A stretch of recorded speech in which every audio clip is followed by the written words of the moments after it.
They're the city's living nightmare. We everywhere. Our turf is everywhere. Hoover criminals, everybody killers. They're one of the most violent gangs in Portland right now. They are the Hoover criminals. And in Portland, they'll use anything. If it was an enemy, I'm trying to stab him with a screwdriver. I'm trying to stab him with a knife. To take out their enemies. The more they were killed, the more they were killing. Hoover gang members go from like a 0 to violent immediately. I don't think it'd be a pretty sight to really with the Hoovers. It's just Hoovers against the world.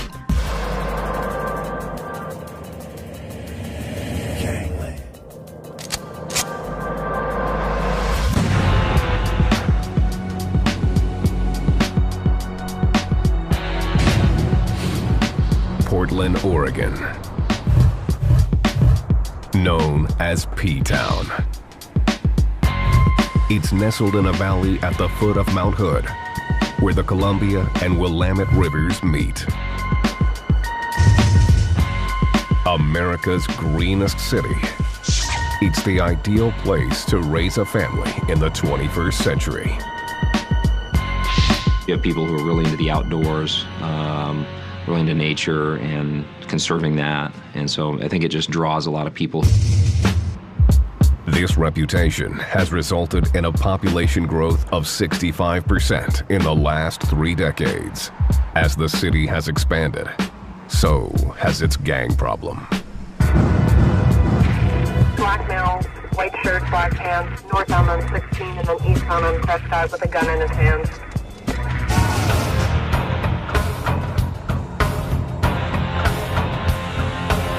In a recent span of just 2 months, Portland has had 8 gangland shootings, and the Portland Gang Unit is calling it a crisis. At the heart of the bloodshed stands one street gang, the Hoover Criminals.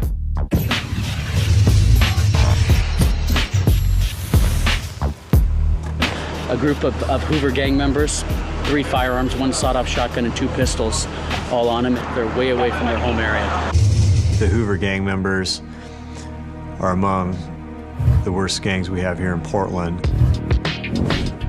The Hoovers are ruthless, and their crimes range from drug dealing to home invasions and dogfighting. Whatever your hustle is, selling dope, robbing people, however you choose to go get it, that's how you're gonna go get it. In a city that is 75% white, the Hoovers stand out. Yet this small gang has earned a big rep for committing the majority of the city's gang crimes. Hoovers is big, they known, they just basically do their own thing. It's not somebody just telling them to do this, that, and the other thing, but it's gonna be hell in the city.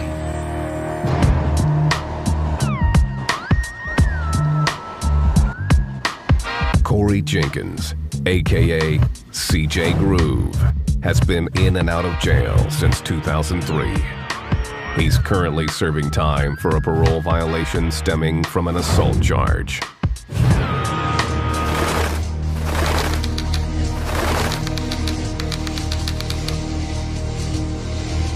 CJ grew up as a Hoover legacy. That's my family. When it all came down to anything, I was gonna ride with Hoover. Like many members of the gang, he joined early at just 10. I've seen people shot. I've seen people graze. I've seen people die. It's just all part of life.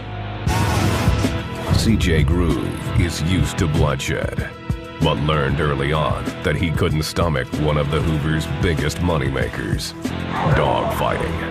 Me and my associates had a dogfight back, some like years ago, back when I was like 10 years old at a park called Woodlawn Park. Let dogs do what they want to do, and ever since then, I don't really like it. The wagering on the fights can put thousands of dollars in a gangster's pocket. People like to see dogs fight. It's bloody and crowded and it's loud. And they got the gates and like shake dogs to make them mad and stuff by each other. The matches are brutal, with pit bulls facing off against one another. Sometimes the contest lasts more than an hour, and only one dog walks out alive. There's 50-50 chances that you can win, or there's a chance that you're gonna lose your money. Young Guns asked to have his identity concealed.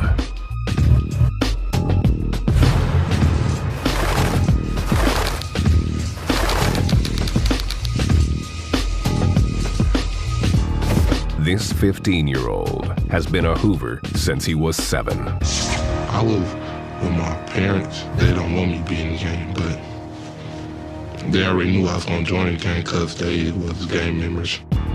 By age 8, Young Guns was committing robberies. I was robbing people and I was fighting and stuff. Let's see, we got to jump people.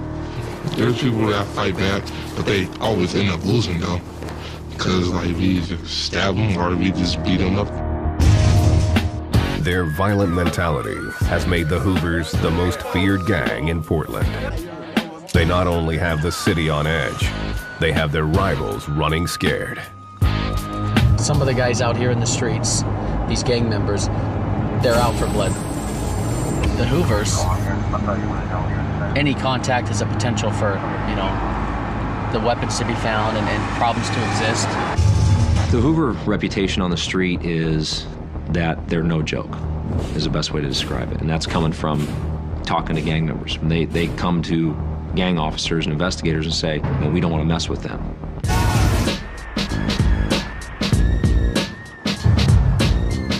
The only gang willing to take them on face-to-face, a mixed-race street gang named the Rolling 60s. We had a beef with them from back in the 80s.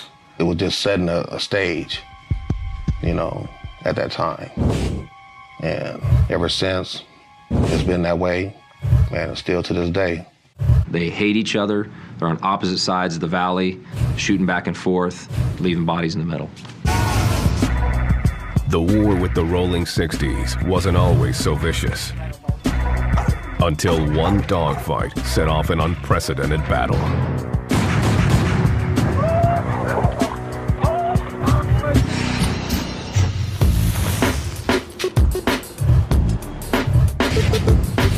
October 2002. It was a cold night, and members of the two gangs were gathered at 5706 North Mississippi Avenue to go over the rules for an upcoming dogfight. The house belonged to 25-year-old Tyrone James and his wife, 24-year-old Asia Bell. Asia's family, through her father, has connections to the Hoovers. Asia's not a gang member. She's a mother. She works. Normal gal. The two gangs were meeting with Asia's father, Steve Bell. He bred pit bulls and had brought his prized dog, Loco, to represent the Hoovers. This is the Michael Vick scenario of this guy trains dogs to fight.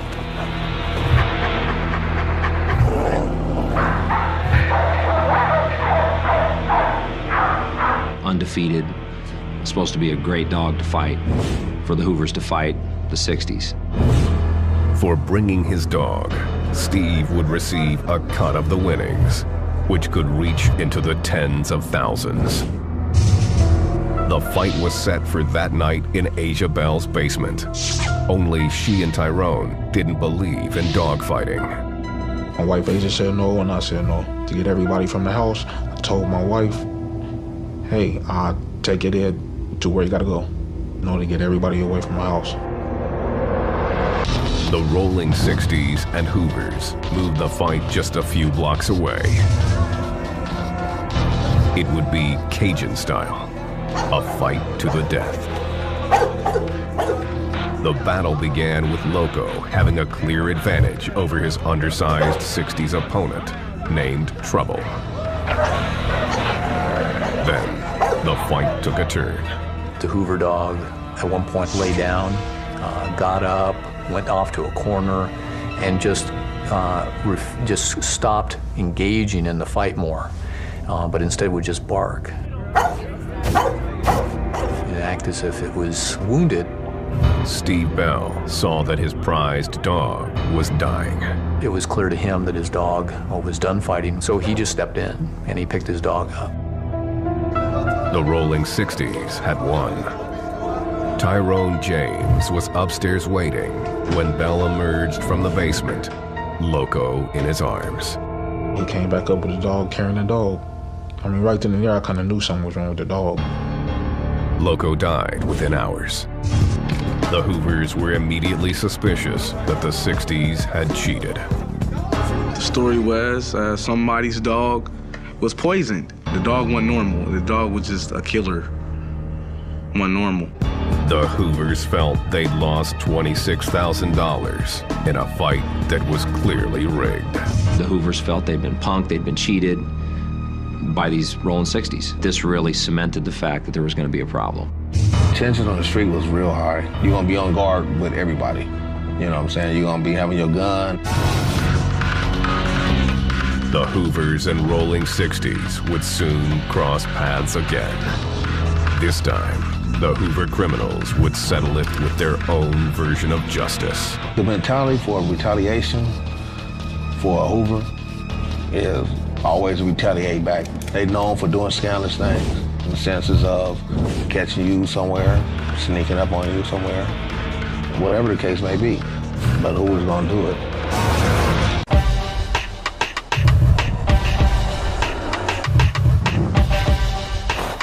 Portland, Oregon.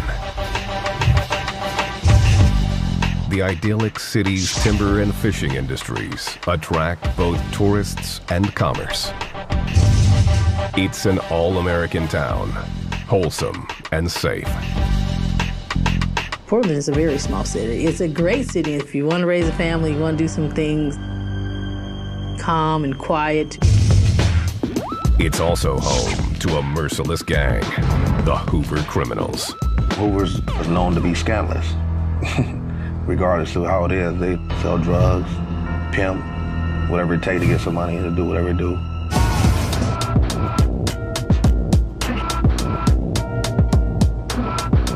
The roots of the Hoovers stretch 900 miles away to the streets of LA. The gang first formed on Hoover Street in South Central Los Angeles in the mid-70s. The Hoovers were known as street-level drug dealers who dealt violently with rivals. Ronald Hamilton, a.k.a. Spider, grew up a block away from Hoover Street.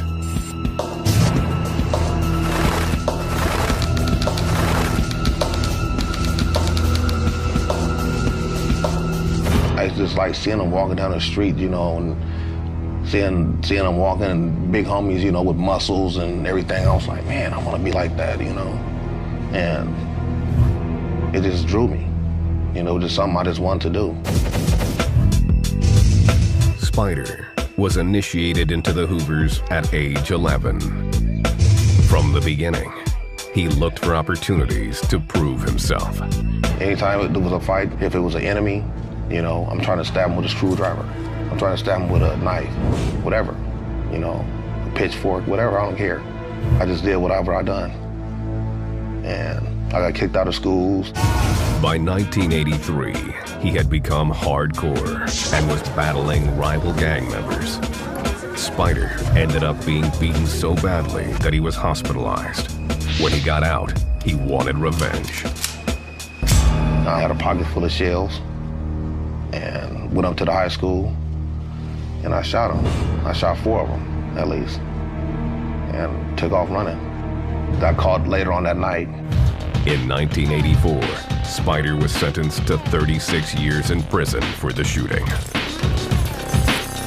While he was locked up, the streets of South Central grew even more deadly. Growing competition made it harder for the Hoovers to make money. By 1986, they began to look for new turf.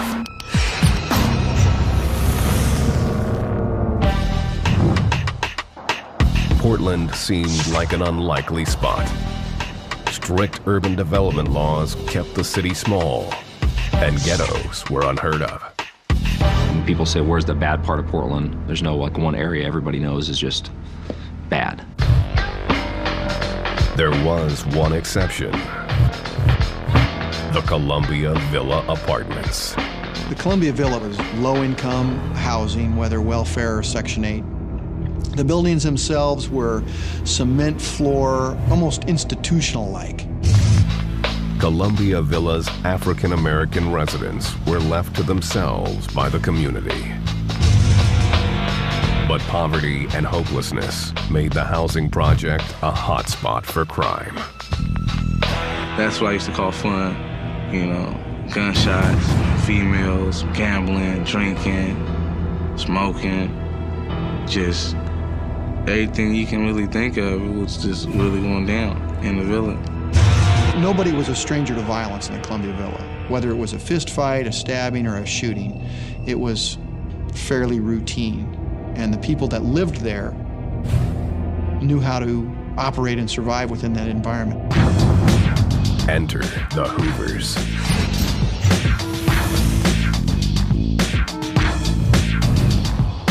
In 1987, Herman Lee Handsome, aka Big Herm, led a group of gangsters to Portland via the Interstate 5 corridor. It's a major highway that was relatively easy to move it right up the freeway. You know, if we were a smaller town off a major highway, it probably would have taken a lot longer for us to get those things. The Hoovers began moving everything from drugs to money to guns straight into P-Town. Big Herm and his crew set up shop at the Columbia Villa Apartments. When gang members came here, that was one of the original stopping points or starting points for Portland gangs in the Columbia Villa.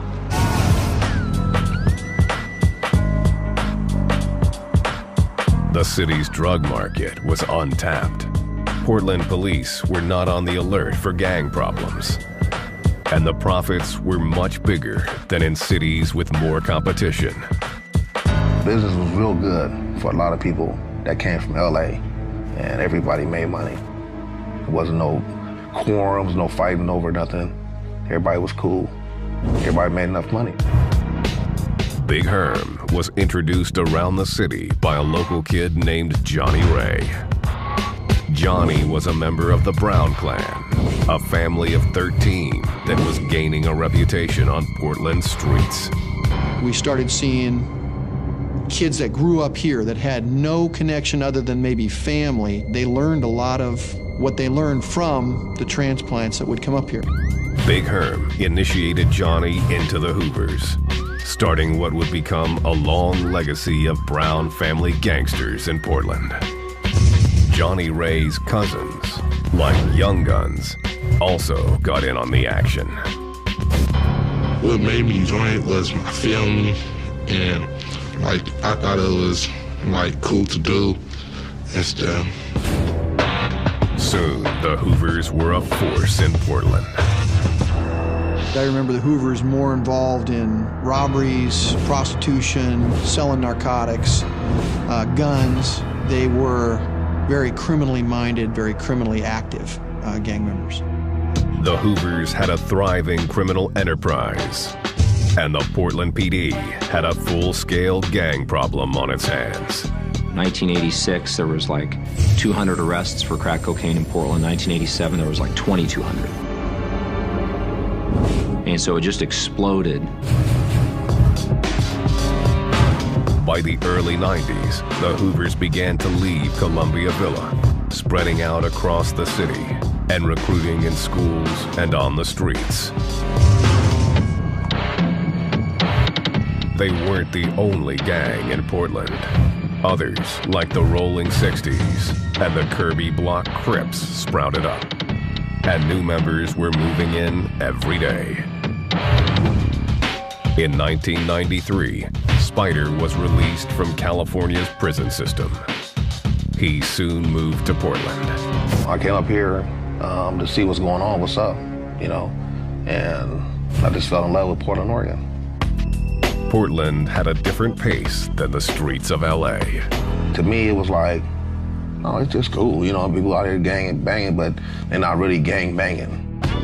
Spider became a distributor, using his LA connections to sell drugs to the Hoovers and other gangs. Everybody out here wanted cocaine to sell. If you had cocaine and you had a cheap price, everybody wanted to get it. In 1999, Corey Jenkins, known as CJ Groove, joined the Hoovers. It was his birthright. The Browns is my grandma's nieces and nephews. My mom's cousins, which make them my cousins. I mean, people already look at me as a Hoover anyway. By 10, CJ Groove was banging and slanging. I used to go out and look for trouble and, you know, play with guns and, you know, sell dope, you know what I'm saying? By 2000, the Hoovers were in constant battles with other gangs, including the Rolling 60s. They began calling themselves the Hoover Criminals. CJ Groove was in the middle of the violence. When he was just 15, he used a heavy microwave plate to beat down a guy who disrespected him. I tell him to mind his own business, big fat, you know, talking real bad to him. Then he started talking bad to me, calling me I seen the microwave plate and went over there and smashed me in his face with it. CJ was sent to a juvenile facility for the assault.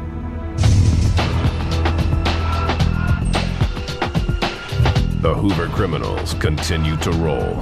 They were turning Portland into their personal playground, and their criminal games were about to get even more vicious. Either I'm gonna kill you or you're gonna kill me.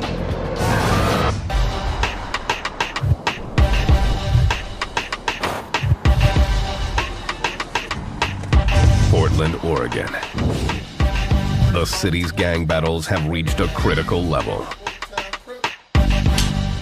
P-Town averages one gang-related homicide every week. And even funerals are the site of gunfights. They were monitoring right now a funeral of a gang member that was murdered on New Year's Eve. It was a double homicide, rival gangs, and the Hoovers actually were involved in that homicide. The Hoovers are Portland's most notorious gang. They are constantly at war with their rivals, especially their most hated enemy, the Rolling 60s, known as the 6-0s. Everybody got their own reasons why they don't like the 6-0s. Really, some of them did things to my family, did things to me. You know what I'm saying? Shooting at me, doing things like that. The Hoovers call them the sissies and engage in battle any chance they get. But the 6-0s aren't the Hoovers' only opponent. They distinguish themselves as EBKs, or everybody killers. EBK is their philosophy and their call to arms. If a person see you from another gang, they snatch you up, put it back over your face, throw you in the truck, and either kill you, or if you're a girl from the hood, they either rape you and kill you. If you ain't from Hoover, you don't get no love from us. You know, it's just Hoovers against the world. Hoovers will recruit anyone, regardless of age. Young Guns started banging in elementary school, then was formally put on. The initiation entails an extended beating. It'd be like 10 people or 15. The main person we want to get one-on-ones, then everybody jump in for 74 seconds. Once in, a Hoover must put in work to prove themselves.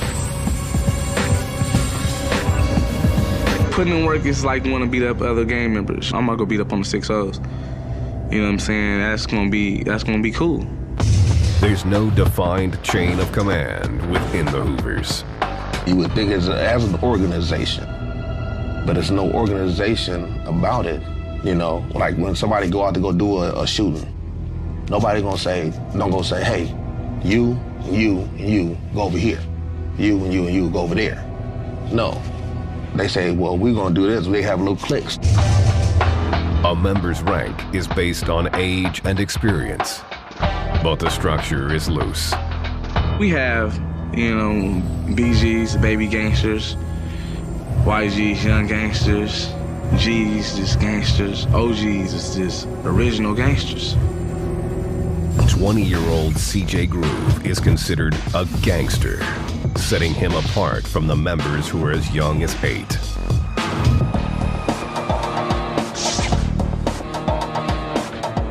The Portland Hoovers don't have specific turf. They are mobile, making them tough to track and allowing them to conduct business wherever they are. You know, we don't just have one little area. You know, our turf is everywhere.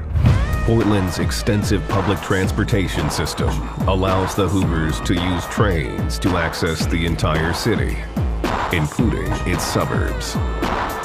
The system also lets the gang avoid police surveillance.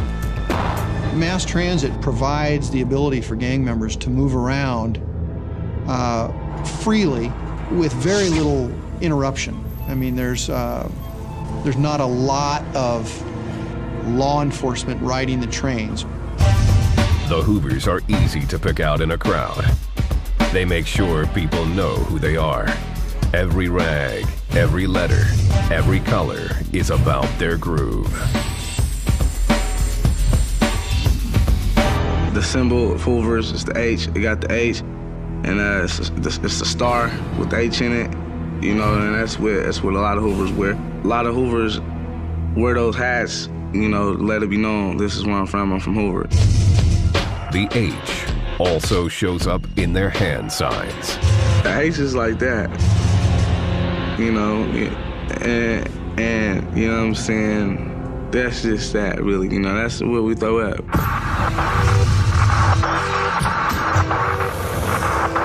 There's another way to pick out a Hoover. Orange.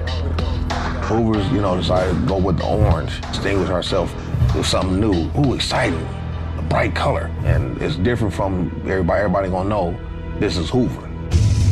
Hoovers are also inked up.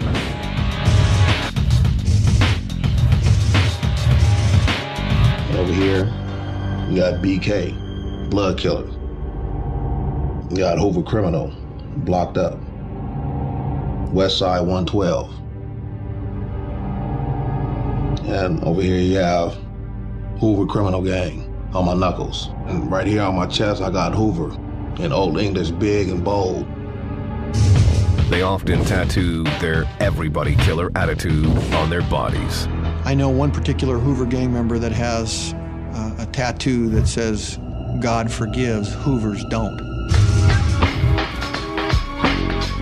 The Hoovers make bank whenever possible. One of their money-making schemes is illegally fighting dogs for profit. These lucrative death matches pit rival mutts against Hoover dogs. The trained fighters represent the colors of each gang. There's like one dog, blue nose, and there's red nose. They call them by the colors. It's a lucrative business with thousands of dollars in bets on each fight. Some people pick 50 or they pick 300 or 400. Basically, it's like big bills. It's good money, but it isn't always easy money. In 2002, a dogfight with the Rolling 60s set off a chain of killings that threatened to tear Portland and the Hoovers apart. Hoover 60s don't get along, period. So, but it wasn't like no real animosity until after the incident happened.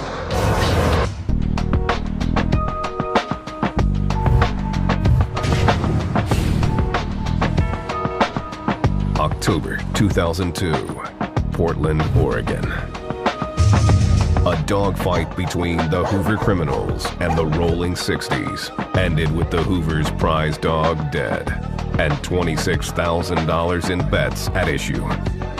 The Hoovers were convinced their dog had been poisoned.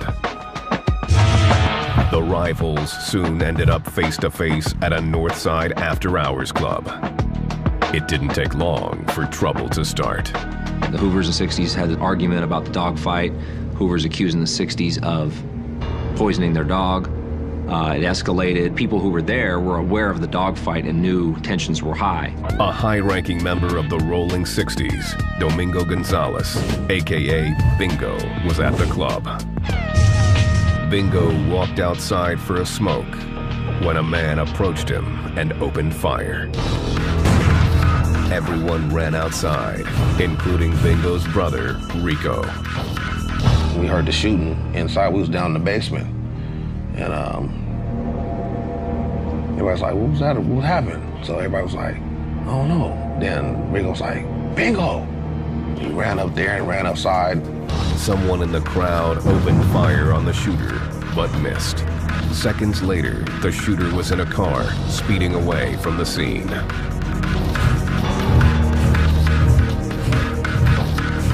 Almost immediately, the word on the street was that the Hoovers had killed Domingo Gonzalez. It was going to be the beginning of further problems. The 60s wanted revenge. And to get it, they went back to where the conflict first started, Asia Bell's home. Because that house is where the meeting was initially between the Hoovers and Rolling 60s to discuss the rules of the dogfight, the Rolling 60s knew that as a Hoover house. November 20th, 2002. Asia Bell and her husband Tyrone were celebrating his 26th birthday.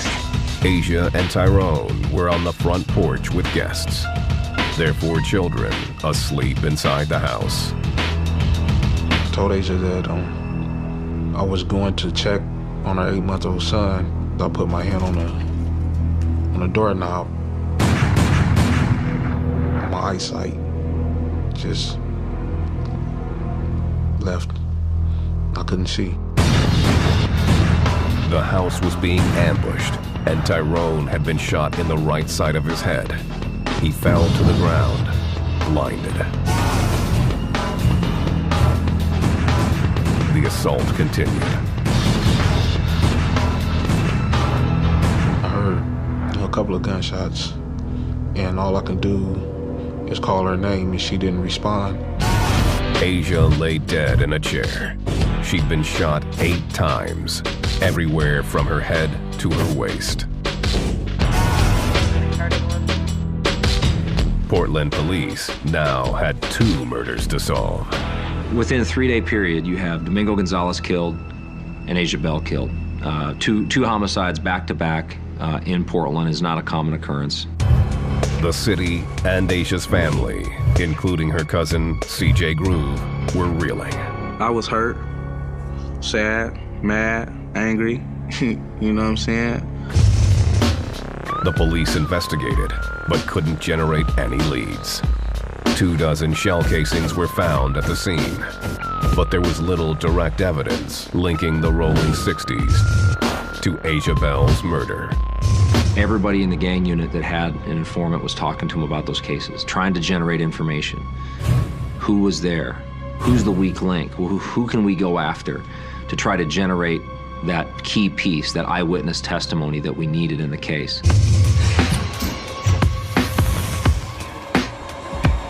Portland's gang problem was now impossible to ignore. The police needed to do something immediately. The city tore down the Hoovers' hangout, the Columbia Villa Apartments. There was a stigma to it. It was a scary place for a lot of people. When they thought about gangs in Portland, it was the Villa. They hoped to root out the problem at its core and stop the violence on the streets. The plan backfired. The Hoovers simply spread throughout the city, bringing terror to the entire town. We're not just on one block or one street or none of that. It's Hoover somewhere, somehow, somewhere. By 2005, The Hoovers were all over Portland. The investigation of the Asia Bell murder had gone nowhere, while the bloodbath between the Hoover criminals and the Rolling 60s only continued to get worse.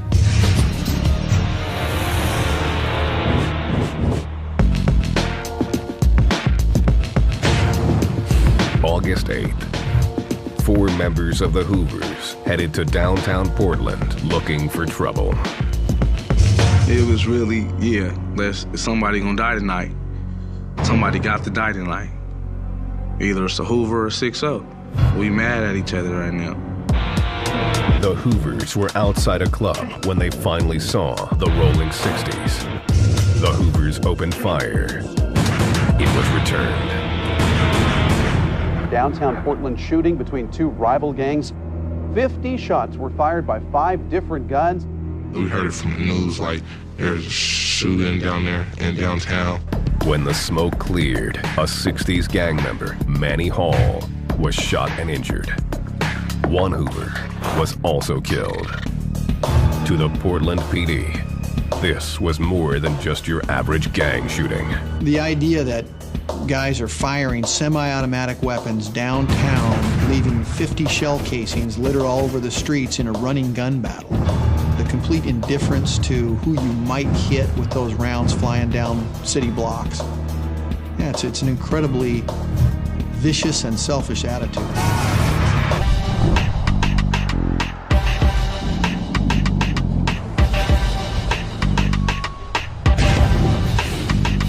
September 2006. Nearly 4 years after the brutal murder of Asia Bell, Portland's district attorney received a tip from a female prisoner who said she could name the shooter. She was a girlfriend of the driver and a close associate of the Rolling 60s. She was a lookout. She pulled up in a different car, kept her eyes out for police. It was the break police were looking for. It was surprising in the nature in which it happened and who it was. She was a Rolling 60 girl. She had been around for years. She had a baby with one of them. A few months later, police arrested 4 Rolling 60s for the murder of Asia and the attempted murder of her husband, Tyrone. Alex Klein, a relative of Bingo Gonzalez, was among those charged. Shell casings found at both crime scenes were the linchpin in the cops' case. Presumably, the casings in the first one were return fire in defense of Domingo Gonzalez towards the Hoovers. So the theory was a Rolling 60 shot back at the Hoovers on Domingo's murder. A Rolling 60 used the same gun to kill Asia Bell. All I remember is dropping on the porch, and I started calling her name, and she wasn't responding to me. In March 2008, Alex Klein was one of the 2 Rolling 60s convicted of Asia's murder and sentenced to life in prison.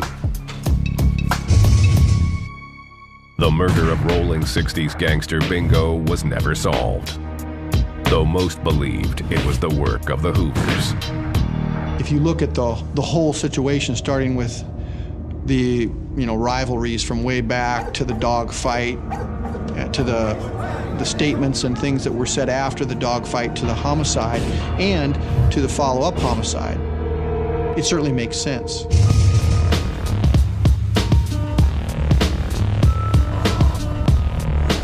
The Portland PD has made some headway in fighting the city's gang problem, but it's an uphill battle.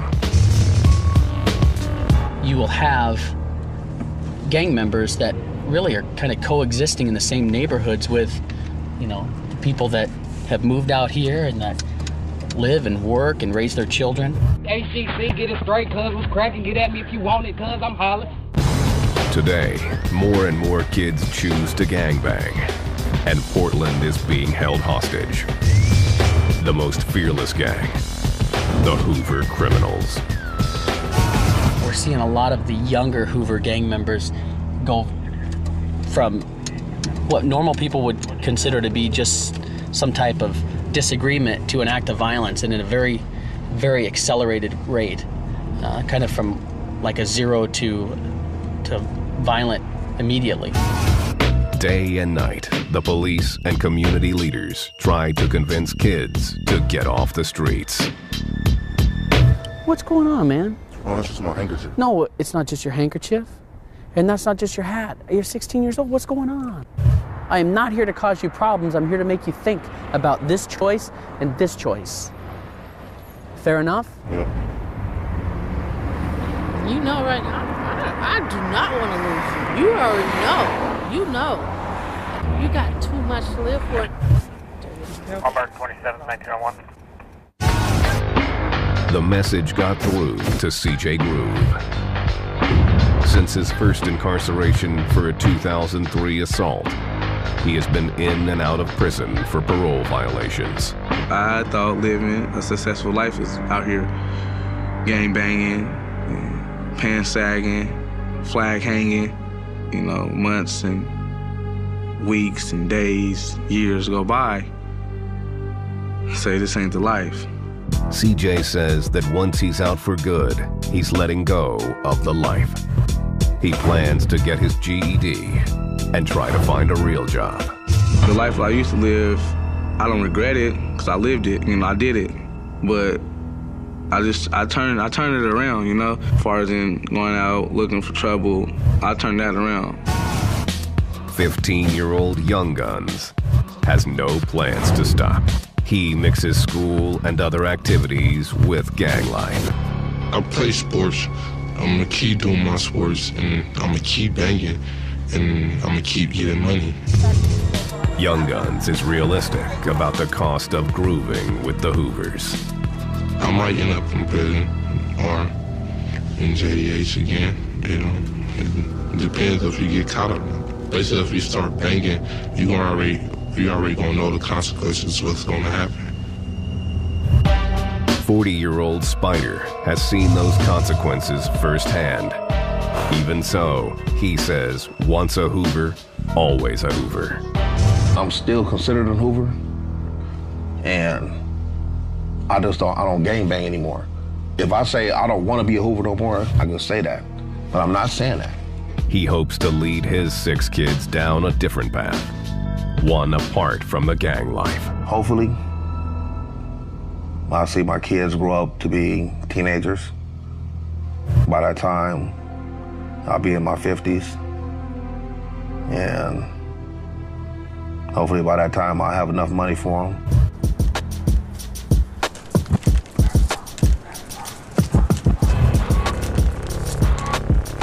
Tyrone James wants the same for his kids. Unfortunately, his wife, Asia Bell, isn't here to help him. Asia is no longer here. You know, my kids don't have a mother. My eyesight is gone, you know.